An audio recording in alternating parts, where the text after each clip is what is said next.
You know the old saying, like father like son, or like mother like daughter, whatever. Like any country, like the U.S. kind of a thing. Like so goes the U.S., so goes any country. Um, in a big one, as Lindsey Williams was told, watch China. China's the big one.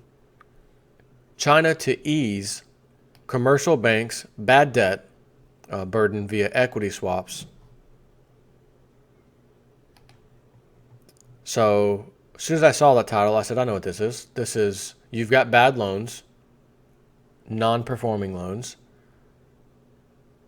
and before it gets too bad, we, the government, China, is going to step in, buy that garbage, those rotting carcasses from you, give you what they're worth on paper somehow, even though they're not worth anything because they're not performing. But whatever, we'll give you the money anyways, so that you can go continue lending and giving people money and loans, which will turn into more bad loans. And then what? Then the Chinese government owns the company anyways, and I guess can just deal with it. Become a Fannie and Freddie Mae kind of a thing, where they're essentially just bailed out and continually bailed out and continually bailed out, which I've been meaning to do a video. Sent it to myself a while back. Haven't got to it yet. Fannie and Freddie Mae need another bailout. They need another bailout. And I thought to myself, didn't Freddie Mac's CEO a while back walk away with $100 million, some kind of severance or whatever pay, after being bailed out by the taxpayer? He walks with $100 million. Again, symptoms of a dying empire. China's central bank is preparing regulations that would allow commercial lenders to swap non-performing loans of companies for stakes in those firms. Two people with direct knowledge of the new policy told Reuters. So we'll give you X amount of dollars for these garbage loans, and then essentially whatever they're worth, we're buying. That becomes a stake in your company. So now the government is partial owner of your company. You might say, well, at least they're getting to own it. In America, we just gave them the money. We didn't have a stake in anything. We just gave them the money in the banks. Now, Fannie and Freddie, on the other hand, supposedly we have some kind of stake in that, but it doesn't matter. It has to be bailed out again. It needs to get bailed out again and again and again. So it really doesn't matter who owns those turds. You could pass the turds around. They're still a turd. The new rules will reduce commercial banks' non-performing loans ratios, or NPLs, and free up cash for fresh lending for investment in a new wave of infrastructure products and factory upgrades that the government hopes will rejuvenate the world's second largest economy. I thought it was the first largest economy now. I thought it passed the U.S. a long time ago. Is that not true? Or am I peddling fiction right now? NPLs surged to a decade high last year as China's economy grew at its slowest pace in a quarter of a century. Official data showed banks held more than 4 trillion yuan, or $614 billion, in NPLs and special mention loans, or debts that could sour at the end of the year. The sources, who spoke on condition of anonymity, said the release of a new document explaining the regulatory change was imminent. The People's Bank of China and did not immediately respond to requests for comment.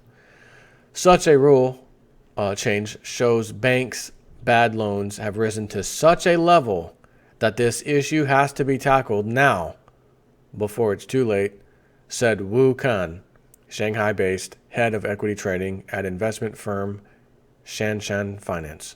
Wu Kan, are you by chance related to the Wu-Tang Clan?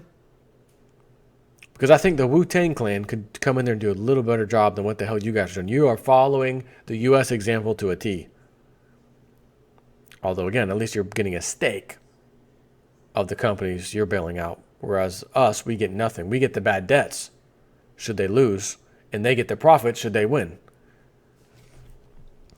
State banks have extended loans to government financing vehicles and state-owned coal and steel producers, so this policy can help give lenders time to deal with non-performing assets as China pushes supply-side reforms, Wu added. So this policy can give lenders time to deal with non-performing assets. Now, I'm a fellow who didn't even go to college. I say that proudly, by the way. Non-performing asset. That sounds like a liability to me.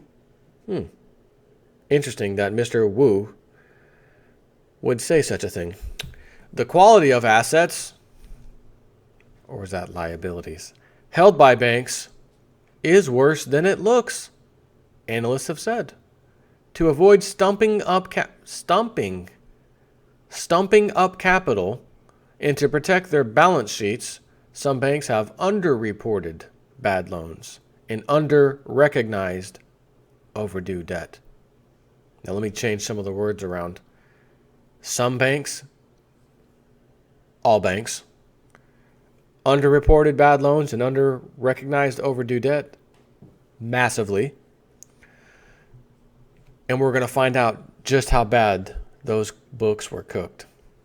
Because cooking the books is the name of the game.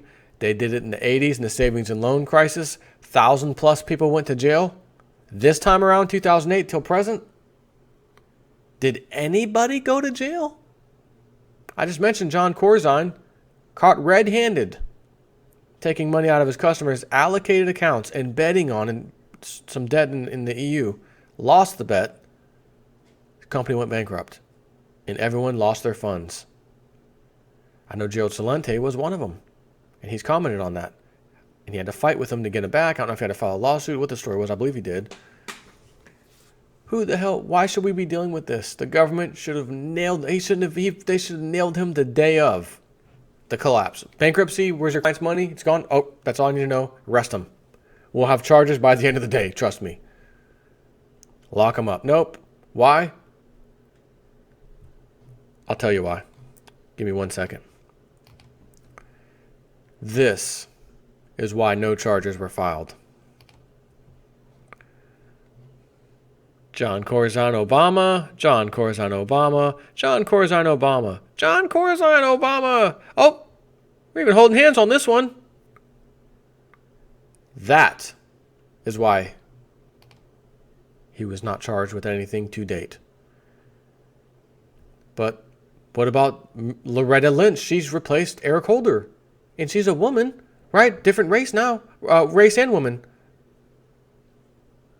Black guy before, black girl. Now we got a woman also. So I bet she'll get some stuff done. No. Oh, no. He was a donor. He was by Obama, side by side, numerous times. Got away with financial murder. So, long story short, China is essentially following the American model. Okay? They're following the American model. Bail out the banks. And let's take these so-called assets that are actually liabilities. I mean, it's the equivalent of taking the worst student loan debt out there. The ones that will never, ever, ever be paid the rest of the person's life. Even though they can't get out of it. It still won't be paid. Like those ones. And then saying, I'd like to buy that at the full value, full face value. No discount. I'd like to buy that from you. Wouldn't you turn around and say, oh my God, step right up. Step right up. Yes, sir. Just cut around the line. That line is vendors looking for payment we don't have. Come on over here to this line. What can we do for you, sir? You'd like to buy this assets from us? Yeah, face value, all of it. What's owed on it? Yeah, we got it. We want to help you be able to lend more money out to people. And we know you're struggling right now based off of these numbers we're seeing. So we'd like to take a chunk of that out, give you the cash, and we know you're going to lend more money out to people, right? Well, of course. So you're going to lend more money to people who can't pay it back, and we'll just scoop up the first pile of people who couldn't pay it back and give you the money for that.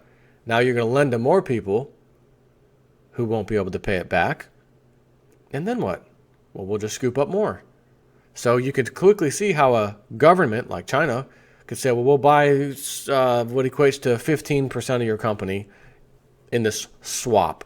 We're going to swap that garbage asset for this money, and we now own 15% of your company. And then a little bit of time will go by. Ooh, you got new loans, or some ones you still had that were okay at first, now aren't okay. Or you've given new loans and they suck. Or both. New loans that suck and old loans are starting to suck. Need another bailout. All right, well, we want 20% this time. Here's your money. Give us those rotting carcass of loans that we're not doing anything with either because they're garbage. Now we own 20 plus 15, 35% owner. So what happens when the government actually owns everything? That's socialism.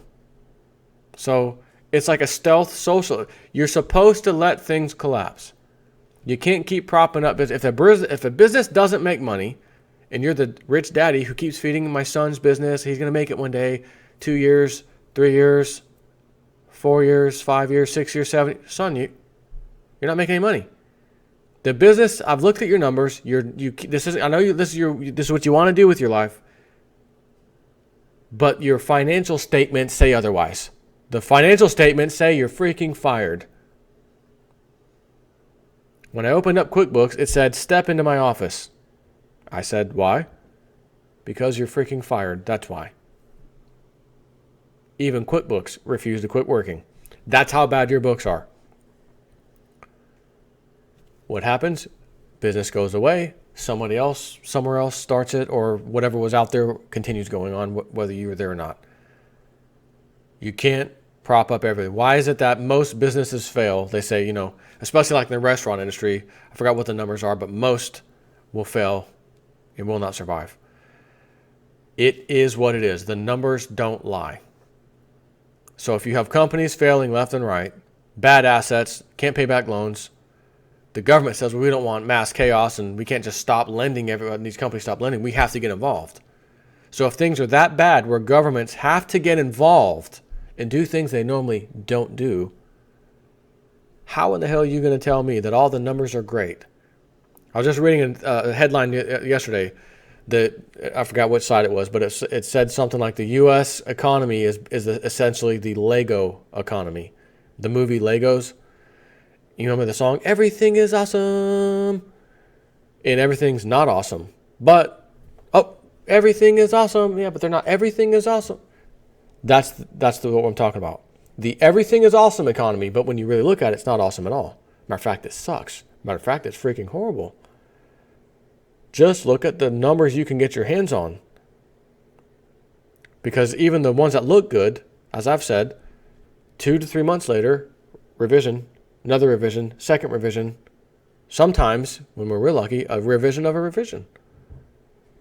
And for some reason, I don't find the revisions positive. It's not like, hey, those numbers that were actually okay, 2 months later were revised even higher. They're better. Better amount of people found jobs. Higher amount of people. So our revision actually was great. Markets should rally. But instead, the first number comes out, markets rally, great news. 2 months later, that good news is now terrible news because the revision says it sucked. But the news doesn't report it. Little blip somewhere on a website. That's all you get. Markets don't see it. Don't care. We're back to the everything's awesome Lego economy. So you don't have governments doing this in a recovery. And keep in mind, they're doing this now. And if we have these up and down cycles, business and boom and bust cycle, and they're 7 years, and the last one was 7 years ago, and when we were screaming the last 7 years, it hasn't gone away, it's not getting any better, what the hell is this? And now it's another new 7 years, right? 2007 and 8, we're now in 2016. That cycle's here. That cycle has started. So now, are we about to deal with a worse than 2008 recession? Can't lower rates. All right, but they already did that. They brought them down to almost nothing. Well, we raised them back up to a quarter. Right. And now the San Francisco Fed says in April we should do it again. Right. Everyone else is going negative. What do you suppose we're going to have to do? So, anyways, this is just more proof that everything is not fine, and that you should be taking heed and doing anything and everything you can, honestly, to get out of debt if you can, and more importantly, buy some precious metals. It's the only thing that's going to save you when this goes down. And depending on how much you have will depend on how much it how much it saves you or whatever. The more metals you have, the better you'll deal with this when it happens. I'm telling you, I've said this before, and I firmly believe this. I believe the day will come when I have a stack of these. I do have a stack of these. And I take that stack, maybe not even all of it. And I say, guys, remember that video I promised you I'd do whenever this happened? Here it is. Today's that day. I just bought a house free and clear. Here's my house. Here's the pictures. Here's the video. It's beautiful. Got a great deal on it.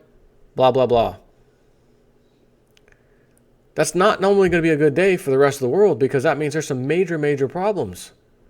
But if you know those major problems are coming anyways, and you can't do anything about it, to stop them at least, you can do something about it. Buy yourself some precious metals. You want to rack those credit cards up? Rack them up on precious metals. Don't rack them up on your stupid 70, 80-inch screen TV, your $300, $400 purse.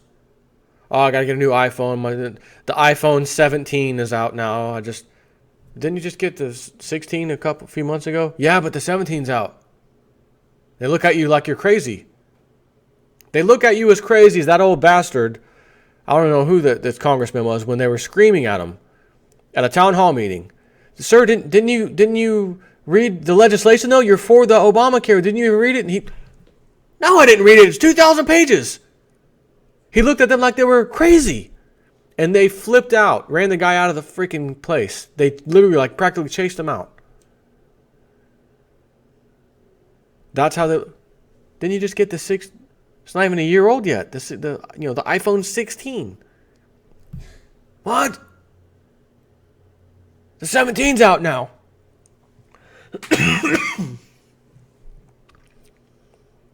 You better get your priorities straight. Because again, man, hold on.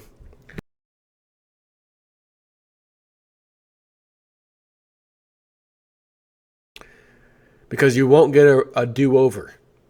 You play your video games, do-over. My little guy died, let me start over. Oh, I'll play this game, crashed, just start over. You don't get to start this one over. This game, it's in motion, and there's only one.